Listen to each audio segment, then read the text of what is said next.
Hi friends, நாங்கள் தான் உங்களுடைய ஜிஆர் கோயம்புத்தூர். இன்றைக்கி ராய் பக்கோடா தான் பண்ண போகிறோம். ஸோ அதுக்காக அம்மா வந்து வெங்காயம், பச்சை மிளகா, கொத்தமல்லி எல்லாம் கட் பண்ணிகிட்ருக்காங்க. அதுக்கப்புறமா தண்ணி ஊற்றி அதில் மிளகுத்தூள், அதுக்கப்புறம் வந்து பார்த்திங்கன்னா பெருங்காயப்பொடி, டீ பெருங்காயப்பொடி, அதுக்கப்புறமா எள், ஓகேங்களா, அதை போட்டு நல்லா வந்து மிக்ஸ் பண்ணி விட்டுட்ருக்காங்க.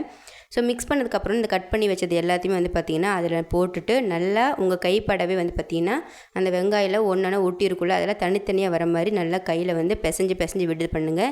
இது வந்து வீட்டில் இருக்க மிளகை வச்சு நாமளே வீட்டில் மிளகுத்தூள் ரெடி பண்ணது தான். ஸோ எல்லாமே வந்து பார்த்திங்கன்னா நாங்கள் எல்லாமே வீட்டில் பண்ணுற பொடி தான் யூஸ் பண்ணுவோம், ஓகேங்களா. அதுக்கப்புறம் வந்து பார்த்திங்கன்னா கைப்பட நல்லா எல்லாத்தையுமே அந்த வெங்காயம் தனித்தனியாக வர மாதிரி இது பண்ணிவிட்டு அதுக்கப்புறமா ராகி மாவு அது வந்து அது கூட சேர்த்திக்கோங்க. உங்களுக்கு எந்த அளவுக்கு நீங்கள் உங்கள் வீட்டில் இருக்க அந்த கவுண்ட்டை பொறுத்து நீங்கள் அளவு வந்து கூட்டி குறைச்சி போட்டுக்கோங்க.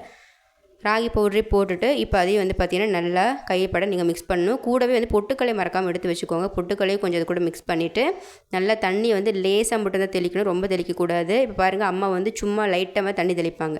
இப்படி தெளித்து நல்லா வந்து பார்த்திங்கன்னா கையில் வந்து பிசைஞ்சு விடுச்சு எல்லாமே வந்து ஒன்றா மிக்ஸ் ஆகிற மாதிரி மிக்ஸ் பண்ணிவிட்டு தனியாக வந்து பார்த்திங்கன்னா கொஞ்சம் நேரத்துக்கு அதை எடுத்து வச்சுருங்க. அதுக்கப்புறம் வந்து பார்த்திங்கன்னா எண்ணெய் காயிற வரைக்கும் அது நல்லா ஊறட்டும்.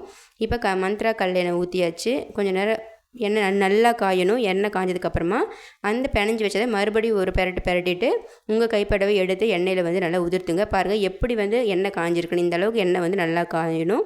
காஞ்சதுக்கப்புறமா வந்து பார்த்திங்கன்னா நீங்கள் மீடியமில் வச்சு நல்லா வந்து அதை வேக வைக்கணும். திருப்பி வேக வைக்கணும். ஸோ வந்து சிம்மிலே வைக்காதீங்க, ஃபுல்லாக வைக்காதீங்க, மீடியமாக வச்சு நல்லா வேக வைங்க.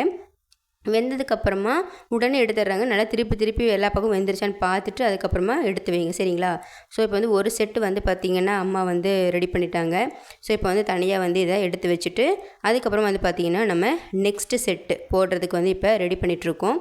ஸோ நெக்ஸ்ட்டு செட்டு வந்து பார்த்திங்கன்னா அம்மா வந்து எடுத்துட்டாங்க. ஸோ ஃபஸ்ட்டு செட்டை வந்து நம்ம எடுத்துருவோம், சரிங்களா. இப்போ செகண்ட் செட்டு போட்டாச்சு.